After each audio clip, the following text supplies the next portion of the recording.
TV 9 news కి స్వాగతం. నా పేరు రేవతి. ముందుగా ముఖ్యాంశాలు చూద్దాం. ఆరోగ్యకరమైన భారత్ను నిర్మించడం అనే అంశంపై దేశవ్యాప్త ప్రచారాన్ని ప్రారంభించిన రాష్ట్రపతి ముర్ము జాతి నిర్మాణంలో ఆరోగ్య సంరక్షణ ఒక అంతర్భాగమని వెల్లడి.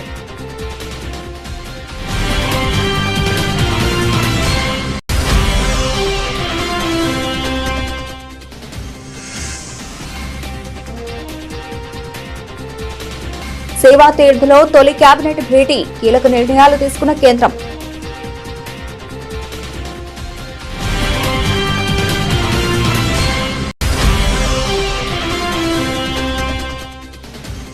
పదకొండు రాష్ట్రాలతో రాష్ట్రీయ కృషి వికాస్ యోజన మరియు కృషి ఉన్నతి యోజన పురోగతిని సమీక్షించాం, వెల్లడించిన కేంద్ర మంత్రి శివరాజ్ సింగ్ చౌహాన్.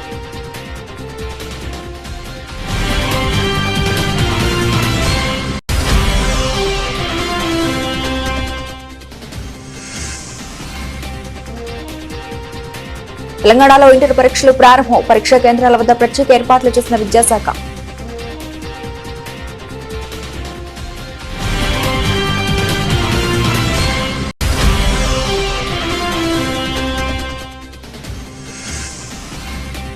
దివ్యాంగులకు ఉచిత బస్సు ప్రయాణం, ఏపీ కేబినెట్ సమావేశంలో కీలక నిర్ణయం.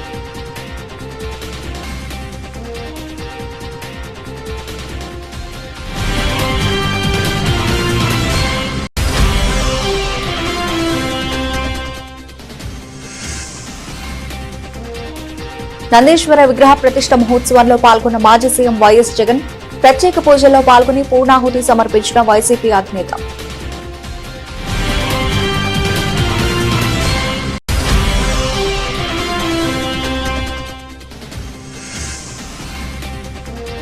అధికార కాంగ్రెస్ పై కేంద్ర మంత్రి బండి సంజయ్ కీలక వ్యాఖ్యలు.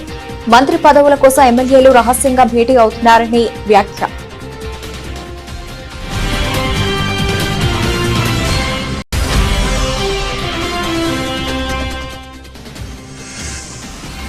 బాబు పవన్ కళ్యాణ్ మత రాజకీయాలు చేస్తున్నారు, ఆధారాలతో వివరించిన మాజీ మంత్రి పేర్ని నాని.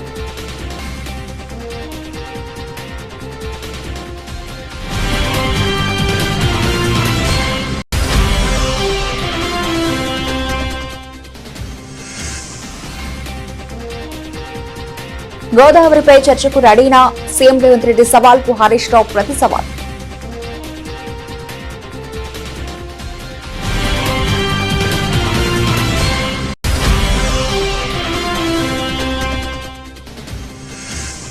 తనను క్రిస్టియన్ అంటూ చేస్తున్న ప్రచారాన్ని తిప్పికొడుతూ భూమన ఎదురుదాడి. తన కుమార్తె వివాహం హిందూ సంప్రదాయ ప్రకారమే జరిగిందని స్పష్టీకరణ.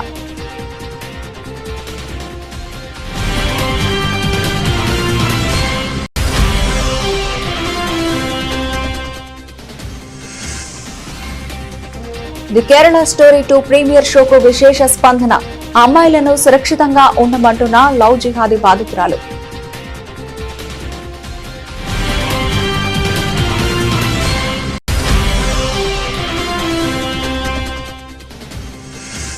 బలమైన రికవరీతో ఓపెన్ అయిన భారత స్టాక్ మార్కెట్లు. సెన్సెక్స్ దాదాపు 600 పాయింట్లు, నిఫ్టీ దాదాపు 200 పాయింట్లు పెరుగుదల.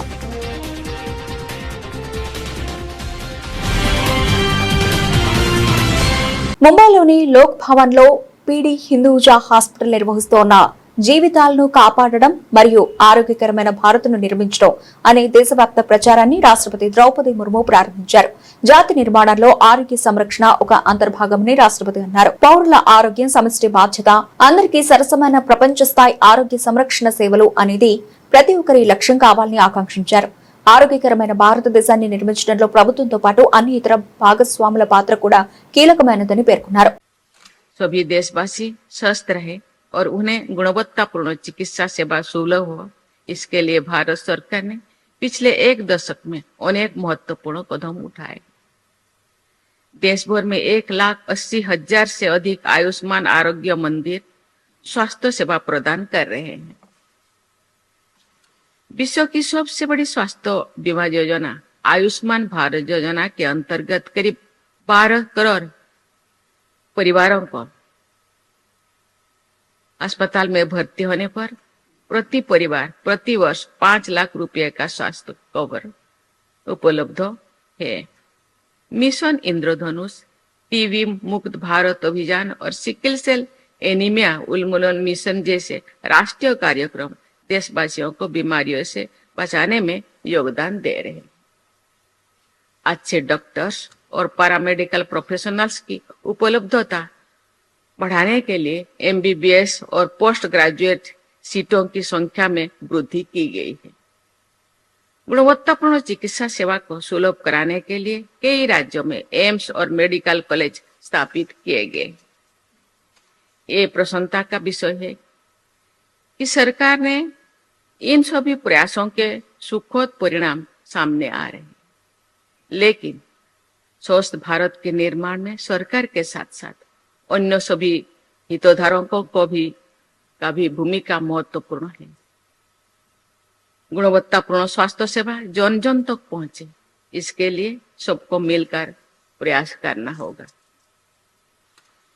आज शुरू किया गया saving lives and building A healthier Bharat इस दिशा में एक ऐसा ही प्रयास है। मुझे बताया गया है कि अगले 1 वर्ष तक चलने वाले इस अभियान के अंतर्गत preventive health care, youth wellbeing, medical education, digital transformation और सस्टेनेबिलिटी जैसे अनेक कदम उठाए जाएंगे। ప్రధానమంత్రి నరేంద్ర మోదీ అధ్యక్షతన కేంద్ర మంత్రివర్గం మంగళవారం పలు చారిత్రాత్మక నిర్ణయాలు తీసుకుంది. నూతనంగా ప్రారంభమైన సేవాతీర్థ సముదాయంలో జరిగిన ఈ తొలి సమావేశంలో దేశవ్యాప్తంగా బాలికలకు ఉచితంగా హెచ్పివి టీకా అందించడం, కేరళ పేరును కేరళంగా మార్చడం సహా అనేక కీలక ప్రతిపాదనలకు ఆమోద ముద్ర వేసింది. దీంతో పాటు రాబోయే రోజుల్లో భారత్ను ప్రపంచంలోని 3 అగ్రశ్రేణి ఆర్థిక వ్యవస్థల్లో ఒకటిగా నిలబెట్టడమే లక్ష్యంగా సేవా సంకల్ప పేరిట ఒక తీర్మానాన్ని కూడా ఆమోదించింది. సమావేశానంతరం ఆ వివరాలను కేంద్ర మంత్రి అశ్విని వైష్ణవ్ మీడియాకు తెలిపారు. साथियों, 3 रेलवे के प्रोजेक्ट्स अप्रूव हुए हैं। ये तीनों बहुत ही महत्वपूर्ण प्रोजेक्ट हैं और बहुत इम्पोर्टेंट कॉरिडोर्स को कैपेसिटी बढ़ाने के काम में है। पहला प्रोजेक्ट है जबलपुर से गोंदिया। जबलपुर से गोंदिया प्रोजेक्ट को हम अगर देखें तो नॉर्थ में विशेषकर जो पूर्वांचल का एरिया आता है, प्रयागराज, बनारस, काशी और उसके बाद में बिहार और छत्तीसगढ़ और झारखंड और मध्य प्रदेश का रीवांचल जो एरिया आता है अपना, इन सब का साउथ की तरफ जाने का जो रास्ता है, कन्वेंशनली वो रास्ता जबलपुर से इटारसी, इटारसी से नागपुर और फिर नीचे जाता है, साउथ की तरफ जाता है। इस लंबे रास्ते के बजाय अगर सीधा कॉरिडोर बने जो कि कटनी, प्रयागराज के बाद में कटनी, कटनी से जबलपुर, जबलपुर से गोंदिया और नीचे चांदा फोर्ट, बल्लार शाह और फिर बाद में नीचे सिकंदराबाद की तरफ जाए तो एक डायरेक्ट पैरेलल कॉरिडोर बन जाता है जो नॉर्थ से साउथ की कनेक्टिविटी को सिग्निफिकेंटली इंप्रूव करता है।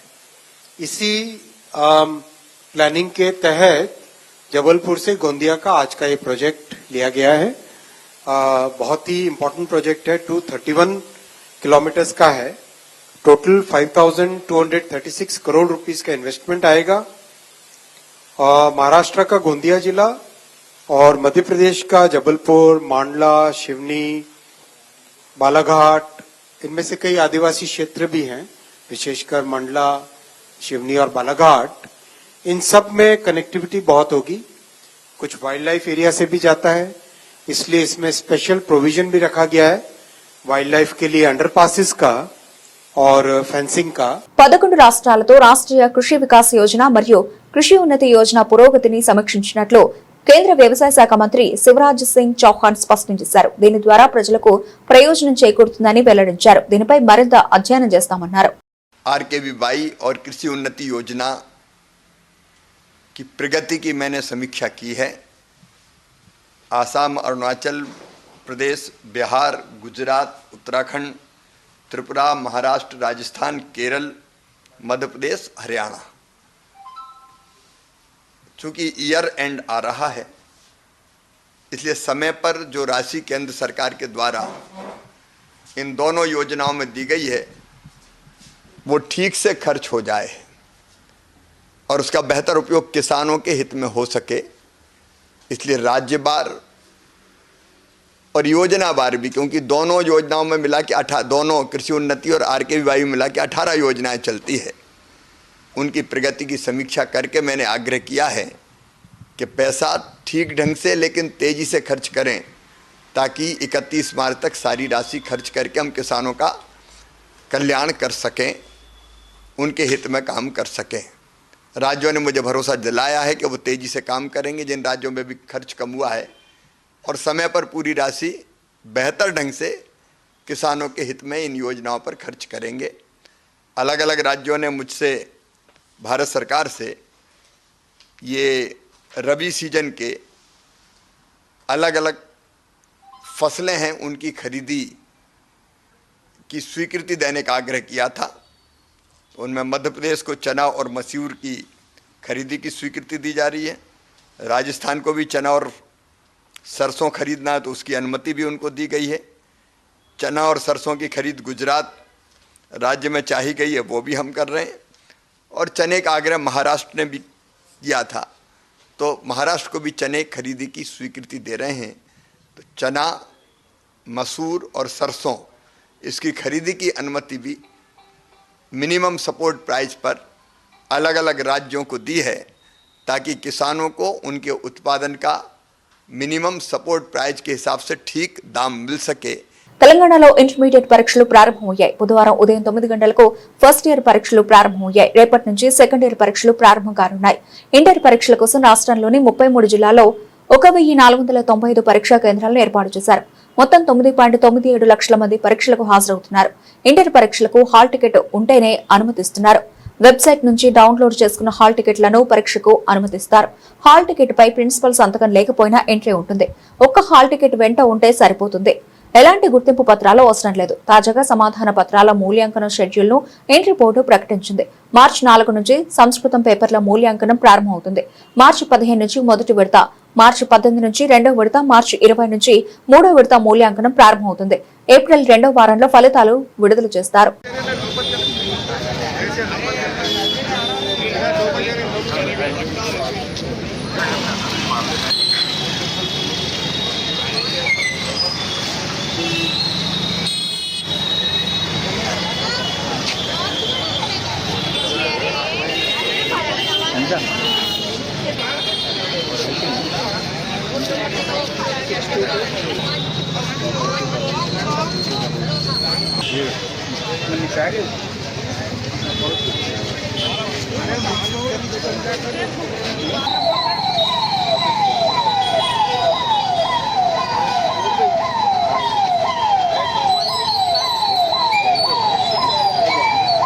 ఆంధ్రప్రదేశ్ రాష్ట్రంలో సైన్స్, టెక్నాలజీ, ఆవిష్కరణల రంగాలను ప్రోత్సహించే దిశగా ప్రభుత్వం కీలక అడుగు వేసింది. ముఖ్యమంత్రి చంద్రబాబు అధ్యక్షతన సచివాలయంలో జరిగిన మంత్రివర్గ సమావేశంలో సైన్స్, టెక్నాలజీ అండ్ ఇన్నోవేషన్ పేరిట కొత్త శాఖను ఏర్పాటు చేసే ప్రతిపాదనకు ఆమోదముద్ర వేశారు. రాష్ట్రంలో శాస్త్ర సాంకేతిక రంగాల్లో పాలనా సౌలభ్యం పెంచి అభివృద్ధిని వేగవంతం చేయడమే లక్ష్యంగా ఈ నిర్ణయం తీసుకున్నారు. ఈ సమావేశంలో మొత్తం 55 అజెండా అంశాలపై చర్చించి పలు కీలక నిర్ణయాలు తీసుకున్నారు. వీటిలో ముఖ్యంగా ధృవీకరణ పత్రాలు కలిగిన దివ్యాంగులకు ఆర్టీసీ బస్సులో ఉచిత ప్రయాణ సౌకర్యం కల్పించేందుకు కేబినెట్ ఏకగ్రీవంగా ఆమోదం తెలిపింది.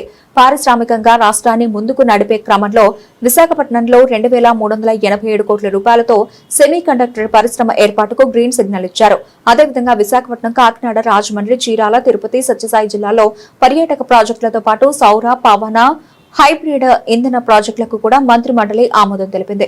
దేవాలయాలు మన సంస్కృతి సంప్రదాయాల ప్రతీకలని, భక్తి మార్గం ద్వారా సమాజంలో శాంతి, సౌభ్రాతృత్వం పెంపొందుతాయని వైఎస్ఆర్సీపీ అధినేత వైఎస్ జగన్ అన్నారు. పులివెందులలో 2వ రోజు పర్యటన సందర్భంగా వైఎస్ జగన్ నందిపల్లిలోని నందీశ్వర ఆలయంలో నూతన విగ్రహ ప్రతిష్ఠ, కుంభాభిషేక మహోత్సవంలో పాల్గొన్నారు. ఈ సందర్భంగా ఆలయ అర్చకులు, వేద పండితులు నిర్వహించిన ప్రత్యేక పూజల హోమాల్లో వైఎస్ జగన్ పాల్గొన్నారు. ప్రత్యేక పూజల నేపథ్యంలో సంప్రదాయ దుస్తులు ధరించి స్వామివారికి భక్తి శ్రద్ధలతో అభిషేకాలు నిర్వహించారు. అనంతరం వేద పండితుల ఆశీర్వచనం స్వీకరించారు. ఈ సందర్భంగా వైఎస్ జగన్ మాట్లాడుతూ, దేవాలయాలు మన సంస్కృతి సంప్రదాయాల ప్రతీకలని, భక్తి మార్గం ద్వారా సమాజంలో శాంతి, సౌభ్రాతృత్వం పెంపొందిస్తాయి. గ్రామీణ ప్రాంతాల్లో ఆలయాల అభివృద్ధి, పునర్నిర్మాణం ద్వారా ఆధ్యాత్మిక చైతన్యం మరింత విస్తరిస్తుంది అని అన్నారు. కర్ణాటకలో మాదిరిగా తెలంగాణలో కూడా అధికార కాంగ్రెస్ పార్టీలో ముస్లిం ప్రారంభమైందని కేంద్ర మంత్రి బండి సంజయ్ వ్యాఖ్యానించారు. 25 మంది కాంగ్రెస్ ఎమ్మెల్యేలు ఫోన్లో మాట్లాడుకున్నారని చెప్పారు. మంత్రి పదవుల కోసం 2 జిల్లాల ఎమ్మెల్యేలు రహస్య భేటీలు నిర్వహించారన్నారు. కరీంనగర్ పార్లమెంటరీ నియోజకవర్గ పరిధిలోని మున్సిపాలిటీల కౌన్సిలర్లు, కరీంనగర్ మేయర్, డిప్యూటీ మేయర్లను పార్టీ రాష్ట్ర కార్యాలయంలో సన్మానించారు. తర్వాత పాత బస్తీలోని భాగ్యలక్ష్మి అమ్మవారి గుడిని దర్శించి ప్రత్యేక పూజలు చేశారు. ఈ సందర్భంగా జరిగిన సభలో సంజయ్ మాట్లాడుతూ 8 మంది కాంగ్రెస్ ఎమ్మెల్యేలు ఓ చోట రహస్యంగా భేటీ అయ్యారు. మంత్రుల కమిషన్లు, కలెక్షన్లపై చర్చించుకున్నారని తెలిపారు. ఆ రోజు ఎంఎం పార్టీతో కుమ్మకే బీఆర్ఎస్ పార్టీ అడ్డుకునే ప్రయత్నం చేసింది. ఈ రోజు తెలంగాణ రాష్ట్రంలో అవే పరిస్థితులు. కాంగ్రెస్ పార్టీ ప్రభుత్వం వచ్చిన తర్వాత 27 నెలల్లో ఈ తెలంగాణ రాష్ట్రంలో హిందువుల పరిస్థితి ఏ విధంగా ఉందో ఒక్కసారి హిందూ సమాజం ఆలోచించుకోవాలి. జిహెచ్ఎంసీ ఎన్నికల్లో భారతీయ జనతా పార్టీ అభ్యర్థులు 48 మందిని గెలిపించారు కాబట్టే ఇవాళ అడుగడుగున మా కార్పొరేటర్లు హిందూ సమాజానికి ఏ ఆపోజిషన్ అడ్డుకున్నారు ఇవాళ. కానీ ఈ రోజు ఏం జరుగుతుందో ఒకసారి హిందూ సమాజం ఆలోచించాలి. ఇవాళ కాంగ్రెస్ పార్టీ, ఎంఎం పార్టీ కుట్రలు అన్నీ సిగ్గుండాలే. కాంగ్రెస్ పార్టీలకు, బీఆర్ఎస్ పార్టీలకు సిగ్గుండాలే. ఎవడు ఏ ప్రభుత్వం వచ్చినా, బీఆర్ఎస్ వచ్చినా, కాంగ్రెస్ వచ్చినా మా బూట్లు నాకాలే, మా కాళ్ళ కింద వాడు బతకాలే అని చెప్పి ఎంఎం పార్టీ వార్నింగ్ ఇచ్చినా కూడా సిగ్గు లేకుండా ఇలా కాంగ్రెస్, బీఆర్ఎస్ వాళ్ళు ఎంఎం పార్టీని బూట్లు నాకు ఇలా బతుకు మీ బతికే ఎందుకో అర్థం కాదు. ఇప్పటికి మీరు బతికే నానేనంటుండే వాళ్ళ కాంగ్రెస్ పార్టీలో, బీఆర్ఎస్ పార్టీలో ఉన్న హిందూ నాయకులారా, హిందూ కార్యకర్తలారా, నేను రెచ్చగొడతానని వాస్తవాలు చెప్తున్నాను. నేను మీ లోపల హిందూ రక్తం ప్రవహిస్తే, మీరు నిజంగా హిందువులైతే, మీలో పౌరుషం ఉంటే ఆ పార్టీ నిష్పట్టండి. కాషాయం జెండా పట్టుకొని ఇలా భాగ్యలక్ష్మి అమ్మవారి టెంపుల్ సాక్షిగా జై శ్రీరామాన్ని గడ్డించండి. ధర్మం కోసం, దేశం కోసం, సమాజం కోసం పనిచేసేటువంటి ఒక సంకల్పం తీసుకొని రావాల్సిందిగా నేను 2 పార్టీల కార్యకర్తలకు అప్పీల్ చేస్తున్నాను. అరే 27 నెలలే కాంగ్రెస్ పార్టీ ప్రభుత్వం వచ్చి సికింద్రాబాద్ లో ముత్యాలమ్మ గుడి దాడి, జుబ్లీస్ లో పెద్దమ్మ గుడి మీద దాడి, సంతోష్ నగర్ లో దేవాలయం మీద దాడి, జుక్కల్లో దుర్గామాత అమ్మవారి మీద దాడి, శంషాబాద్ లో దేవాలయాల విధ్వంసం, పాత బస్తుల విధ్వంసం, రాత్రికి రాత్రి నిన్న రాత్రి చాయంద్రానగుట్టలో పురాతన టెంపుల్, పవర్ఫుల్ టెంపుల్ అనేటువంటి నా ఆంజనేయ స్వామి మీద దాడి చేశారు. కలియుగ దైవం శ్రీ వెంకటేశ్వర స్వామి అంటే భయం లేకుండా కూటమి ప్రభుత్వం అసెంబ్లీని అబద్దాలకు వేదికగా మార్చుకుందని మాజీ మంత్రి పేర్ని వెంకటరామయ్య తీవ్రస్థాయిలో ధ్వజమెత్తారు. తిరుమల లడ్డూ నెయ్యి అంశంపై ప్రభుత్వం చేసిన చర్చ అంతా వైఎస్ జగన్ పై రాజకీయంగా బురద చల్లడానికేనని ఆయన స్పష్టం చేశారు. తాడేపల్లిలోని వైఎస్ఆర్సీపీ కేంద్ర కార్యాలయంలో మీడియాతో మాట్లాడుతూ హెరిటేజ్, ఇందాపూర్ డైరీల మధ్య ఉన్న అక్రమ సంబంధాలను కప్పిపుచ్చుకోవడానికి 5 రోజులు తాత్సారం చేసి ఇవాళ లడ్డూ వివాదాన్ని తెరపైకి తెచ్చారని స్పష్టం చేశారు. గతంలో లడ్డూలో జంతు కొవ్వు కలిసిందని గగ్గోలు పెట్టిన చంద్రబాబు, పవన్ కళ్యాణ్ అసెంబ్లీలో మాత్రం కల్తీ జరిగింది అంటూ మాట మార్చడం వారి ద్వంద్వ నీతిని నిదర్శనమని మండిపడ్డారు. నేను ఛాలెంజ్ చేస్తున్నాను నారా చంద్రబాబు నాయుడు గారు, మీకు చావుంటే, మీలో నిజాయితీ ఉంటే, హైందవ మతం పట్ల మీకు నిబద్ధత ఉంటే, శ్రీ వెంకటేశ్వర స్వామి అంటే మీకు భక్తి ఉంటే, నేను ఛాలెంజ్ చేస్తున్నా. 2014 నుంచి ఈ రోజు దాకా తిరుమల తిరుపతి శ్రీ వెంకటేశ్వర స్వామి వారికి నెయ్యి సప్లై చేసిన ప్రతి కంపెనీ మూలాల్లోకి సిబిఐ చేత ఎంక్వైరీ చేయించే దమ్ము మీకుందా అడుగుతున్నాను. దమ్ముందా మిమ్మల్ని అడుగుతున్నాను. పవన్ కళ్యాణ్ గారు, మిమ్మల్ని కూడా ఛాలెంజ్ చేస్తాను. పవన్ కళ్యాణ్ గారు, 2014 నుంచి ఈ రోజు దాకా తిరుమల తిరుపతి శ్రీ వెంకటేశ్వర స్వామి నెయ్యి లడ్డూ తయారీకి వాడినటువంటి సప్లై చేసిన నెయ్యి కంపెనీల యొక్క భాగోతం, మూలాలు మొత్తం ఎవరెవరికి ఏం లింకులు ఉన్నాయి, ఈ మాఫియాలు ఎవడెవడున్నాడు మొత్తం ఎంక్వైరీ చేయించే దమ్ము మీకుందా అని అడుగుతున్నా. ఛాలెంజ్ చేస్తున్నా. చేయండి అండి. పాపాలు కదా. మీ జన్మలో ఎప్పుడన్నా తిరుపతికి వెంకటేశ్వర స్వామికి ఎప్పుడన్నా తలనీళ్ళు ఇచ్చారా మీరు? మీ తండ్రి చచ్చిపోతే, తల్లి చనిపోతే జుట్టు తీశారా మీరు? కర్మకాండలు పెట్టి మీరు హిందువు అని ఎలా నమ్మాలి మిమ్మల్ని? తల్లిదండ్రులు చచ్చిపోతే ఒక్కరోజు కూడా తిరుపతికి గుండె ఉన్నవాళ్ళు ఈ పవన్ కళ్యాణ్ గారు ఉన్నారు. ఆయన ఎప్పుడు గుండు కొట్టించుకోలేదు, కానీ తిరుపతిలో పాపం బంగారు లాంటి తల్లి ఆవిడని తీసుకొచ్చి గుండు కొట్టించేశాడు రాజకీయం కోసం. ఈ పాపాలు మానండి. దమ్ముంటే నిజాయితీగా రాజకీయాలు చేయండి. జగన్ ఎదుర్కోండి, దమ్ముగా ఎదుర్కోండి. మీ డైరీకి ఉన్నటువంటి ఈ లింకులన్నీ మొత్తం భారతదేశంలో ఇప్పుడు ఆగ్రాలో ఇన్కమ్ ట్యాక్స్ రైడ్లు చేశారు. ఆ రైడ్లలో దొరికినటువంటి మొత్తం ఎవడు కూడా నెయ్యి కాదు వీళ్ళు సప్లై చేసేది, మొత్తం కల్తీ నెయ్యే అమ్ముతున్నారు అని ఇన్కమ్ ట్యాక్స్ డిపార్ట్మెంట్ ఫైండింగ్స్ లో ఉన్నాయని చెప్పి పేపర్లు రాస్తున్నాయి, ఘోషిస్తున్నాయి. ఆ డైరీలన్నిటితో మీకు లింక్ ఉంది. గోదావరి నదీ జలాల వినియోగంపై అసెంబ్లీలో చర్చకు తాము సిద్దమని బీఆర్ఎస్ ఎల్పీ ఉపనేత మాజీ మంత్రి తన్నీరు హరీష్ రావు స్పష్టం చేశారు. 2 రోజుల క్రితం దేవాదుల వేదికగా సీఎం రేవంత్ చేసిన సవాల్ను స్వీకరిస్తున్నామని ప్రకటించారు. దేవాదులను పూర్తి చేయడంలో రేవంత్ రెడ్డి ప్రభుత్వం విఫలమైందని మాజీ మంత్రి టి హరీష్ రావు విమర్శించారు. వరంగల్ పర్యటనలో భాగంగా హరీష్ రావు వరంగల్ పాత సెంట్రల్ జైలు స్థలంలో జరుగుతున్న సూపర్ స్పెషాలిటీ ఆసుపత్రి నిర్మాణ పనులను బీఆర్ఎస్ నేతలతో కలిసి పరిశీలించారు. ఈ సందర్భంగా విలేకరుల సమావేశంలో మాట్లాడుతూ తమ దెబ్బకు సోయి వచ్చి సీఎం హడావుడిగా దేవాదుల ప్రాజెక్టును సందర్శించాడని ఎద్దేవా చేశారు. మరి ఈరోజు హెల్త్ సిటీ చూడ్డానికి వచ్చాం. గతంలో కూడా ఏడాది కింద వచ్చాం ఇక్కడికి. అప్పటికి ఇప్పటికీ పెద్ద తేడా లేదు. నిజంగా బీఆర్ఎస్ అధికారంలో ఉంటే 2024 దసరాకు అన్ని వసతులతో పూర్తి స్థాయిలో సూపర్ స్పెషాలిటీ ఇనాగ్రేషన్ అయిపోయి ఉండేది. కానీ కాంగ్రెస్ వచ్చిన పుణ్యమాని హెల్త్ సిటీ పనులు అటకెక్కినాయి. రేవంత్ రెడ్డి గారి ధ్యాసంతా ఫ్యూచర్ సిటీ, కేసీఆర్ గారు ధ్యాసనేమో హెల్త్ సిటీ అయితే రేవంత్ రెడ్డిని ఫ్యూచర్ సిటీ. కేసీఆర్ గారు ఈ వరంగల్ జిల్లా ప్రజలకు, ఈ ఉత్తర తెలంగాణ ప్రజల ఆరోగ్యాన్ని కాపాడాలి, ఈ ప్రజల ప్రాణాలు కాపాడాలి అని పేదల కోసం కేసీఆర్ గారు హెల్త్ సిటీని నిర్మిస్తే రేవంత్ రెడ్డి ఏమో రియల్ ఎస్టేట్ ఏజెంట్ల కోసం, కాంట్రాక్టర్ల కోసం ఫ్యూచర్ సిటీ మీద శ్రద్ధ చూపిస్తా ఉన్నాడు.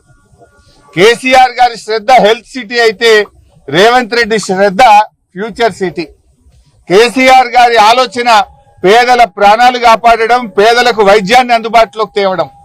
రేవంత్ రెడ్డి ఆలోచన రియల్ ఎస్టేట్ వ్యాపారము, కాంట్రాక్టర్లకు పనులు అప్పచెప్పడం. ఇది కేసీఆర్ గారికి రేవంత్ రెడ్డికి ఉన్న తేడా. నిజంగా ఆ ఫ్యూచర్ సిటీ మీద నువ్వు పెట్టినటువంటి శ్రద్ధ ఒక 10% హెల్త్ సిటీ మీద పెట్టినా ఈ పాటికి పూర్తి అయిపోయేది. నిజంగా చెప్పాలంటే ఇది ఈ ఆలస్యానికి కారణం ఇండెసిసివ్నెస్, నేరపూరిత ప్రభుత్వ నిర్లక్ష్యం వల్లనే హెల్త్ సిటీ పనులు ఆలస్యం అవుతా ఉన్నాయి. నీ ప్రభుత్వం అధికారంలోకి వచ్చి 2.5 సంవత్సరాలైనా హెల్త్ సిటీ ఎక్కడేసిన గొంగలు అక్కడే అన్నట్టుగా ఉన్నది. అప్పటికే 24 అంతస్తులు కేసీఆర్ గారి స్లాబులు కూడా వేసిపోయినాం. మేము కేవలం ఫినిషింగ్ వర్క్స్ చేయడానికి 2.5 సంవత్సరాలు కావాలా? 2.5 సంవత్సరాల నిర్లక్ష్యం దేనికోసం? ఇవాళ చాలా పనులు తొలగించారు. వైసీపీ నేత టీటీడీ మాజీ చైర్మన్ భూమన కరుణాకర్ రెడ్డి కూటమి ప్రభుత్వంపై తీవ్రస్థాయిలో విరుచుకుపడ్డారు. తనను క్రిస్టియన్ అంటూ చేస్తున్న ప్రచారాన్ని తిప్పికొడుతూ సీఎం చంద్రబాబు, మంత్రి నారా లోకేష్, డిప్యూటీ సీఎం పవన్ కళ్యాణ్ల మత విశ్వాసాలపై సూటి ప్రశ్నలు సంధించారు. ఫోటోలను సాక్ష్యాలుగా చూపుతూ విమర్శనాస్త్రాలు సంధించారు. తన కుమార్తె వివాహం క్రైస్తవ మతం ప్రకారం జరిగిందని ఆరోపించడంపై భూమన తీవ్రంగా స్పందించారు. నా కుమార్తె వివాహం తిరుచానూరు అమ్మవారి ఆశీస్సులతో 30,000 మంది అతిథుల సమక్షంలో జరిగింది. ఆ పెళ్లికి మీ వియ్యంకుడు, నాకు ఆత్మీయుడైన బాలకృష్ణ, మీ తమ్ముడు, నా మిత్రుడైన నారా రామ్మూర్తి నాయుడు, 13 మంది హైకోర్టు న్యాయమూర్తులు హాజరయ్యారు అంటూ చంద్రబాబుపై భూమన ధ్వజమెత్తారు. ఈ క్రమంలో చంద్రబాబు, లోకేష్, పవన్లను లక్ష్యంగా చేసుకుని భూమన ఎదురుదాడికి దిగారు. నేను మా అమ్మాయికి క్రిస్టియన్ మ్యారేజ్ జరిపినానని చంద్రబాబు నాయుడు గారు ఒక ఫోటో కూడా వేసినారు.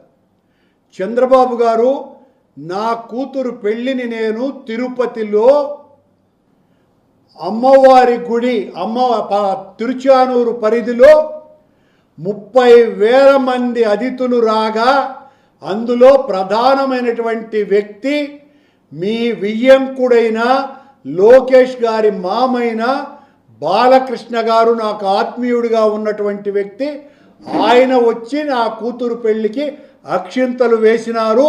అలాగే మీ తమ్ముడు, నా స్నేహితుడు నారా రామ్మూర్తి నాయుడు కూడా ఆ పెళ్లికి వచ్చినారు. ఆ పెళ్లికి ఆనాడున్నటువంటి దాదాపు 13 మంది హైకోర్టు న్యాయమూర్తులు వచ్చినారు.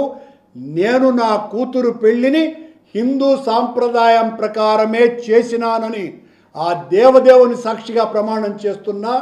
నా వియ్యంకులు చేసినటువంటి పెళ్లికి నేను నా కూతురు తండ్రిగా హాజరైనాను. ఇక్కడేం దాచుకొని నేను మీలాగా అబద్ధాలు చెప్పేటువంటి మనిషిని కాదు. నా కూతురు పెళ్లి నేను హిందూ సాంప్రదాయం ప్రకారం ఆలయ ప్రధాన అర్చకుడి దగ్గర నుంచి తిరుమల వేద పారాయణదారులందరూ వచ్చి నా కూతురు అల్లుడిని ఆశీర్వదించినారు దేవదేవుని సాక్షిగా. ఆ పెళ్లిలో వేద మంత్రోచ్చారణల మధ్యన నా కూతురి పెళ్లి జరిపినాను. మీరు శాసనసభలో ఆ ఫోటో వేసి నన్ను క్రిస్టియన్గా మీరు చూపిస్తే, చంద్రబాబు గారు ఇదిగో మీరు బైబిల్ పట్టుకొని ఉన్నారు, మీరు బైబిల్ పట్టుకున్నారు కాబట్టి నేను క్రిస్టియన్ అంటే 2023లో విడుదలైన ది కేరళ స్టోరీ చిత్రం దేశవ్యాప్తంగా సంచలనం సృష్టించింది. 2 ఏళ్ల విరామం తర్వాత దానికి సీక్వెల్ గా ది కేరళ స్టోరీ 2 చిత్రాన్ని కామాఖ్య నారాయణ్ సింగ్ రూపొందించారు. సెన్సార్ పూర్తి చేసుకున్న ఈ చిత్రాన్ని ఈ నెల 27న విడుదల చేయనున్నట్లు ప్రకటించారు.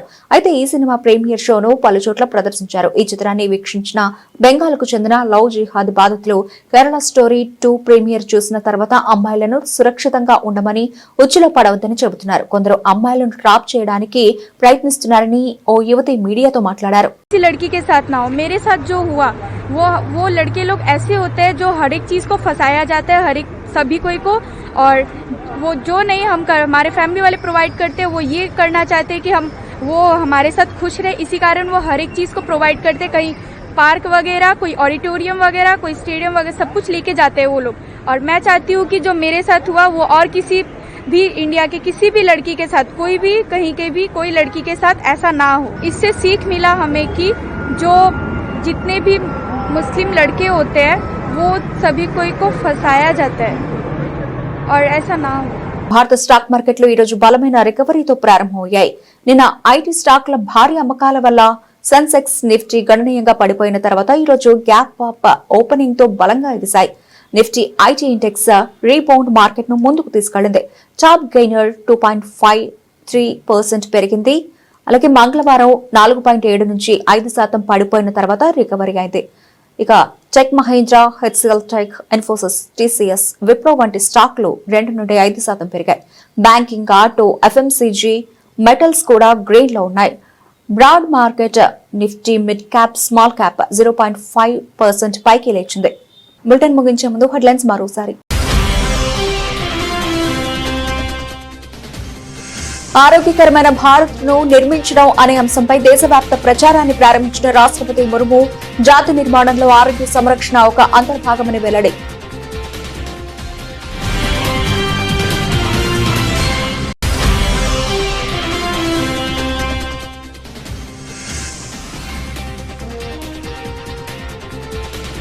సేవా తీర్థలో తొలి కేబినెట్ భేటీ, కీలక నిర్ణయాలు తీసుకున్న కేంద్రం.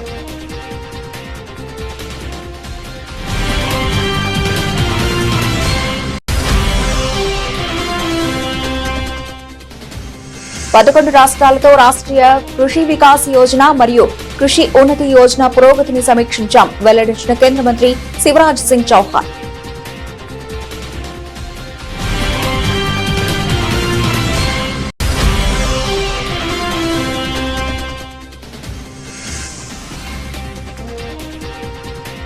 తెలంగాణలో ఇంటర్ పరీక్షలు ప్రారంభం, పరీక్షా కేంద్రాల వద్ద ప్రత్యేక ఏర్పాట్లు చేసిన విద్యాశాఖ.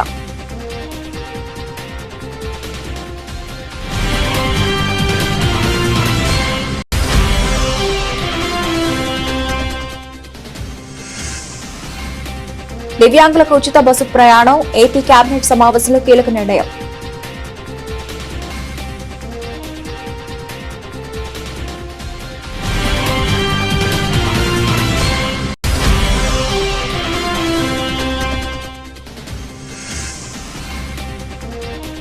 నందీశ్వర విగ్రహ ప్రతిష్ఠ మహోత్సవంలో పాల్గొన్న మాజీ సీఎం వైఎస్ జగన్, ప్రత్యేక పూజల్లో పాల్గొని పూర్ణాహుతి సమర్పించిన వైసీపీ అధినేత.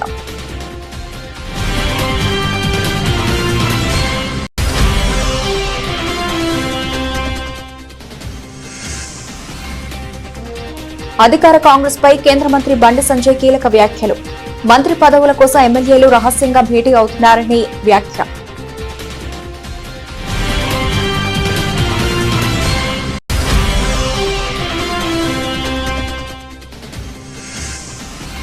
బాబు పవన్ కళ్యాణ్ మత రాజకీయాలు చేస్తున్నారు ఆధారాలతో వివరించిన మాజీ మంత్రి పేర్ని నాని.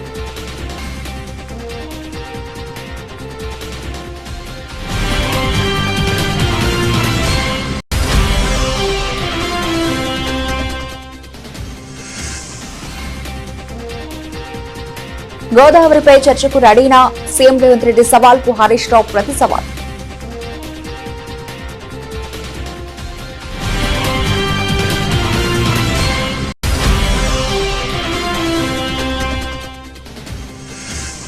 తనను క్రిస్టియన్ అంటూ చేస్తున్న ప్రచారాన్ని తిప్పికొడుతూ భూమన ఎదురుదాడి. తన కుమార్తె వివాహం హిందూ సంప్రదాయ ప్రకారమే జరిగిందని స్పష్టీకరణ.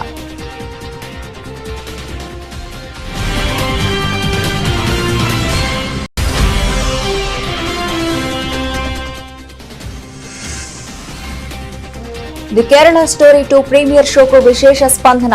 అమ్మాయిలను సురక్షితంగా ఉండమంటున్న లవ్ జిహాదీ బాధితురాలు.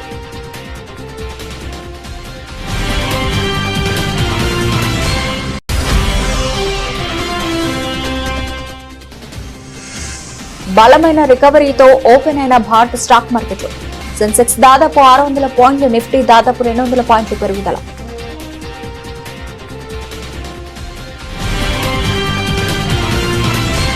ఇవి బులెటిన్ అప్డేట్స్. మరిన్ని అప్డేట్స్ తో మళ్ళీ కలుద్దాం.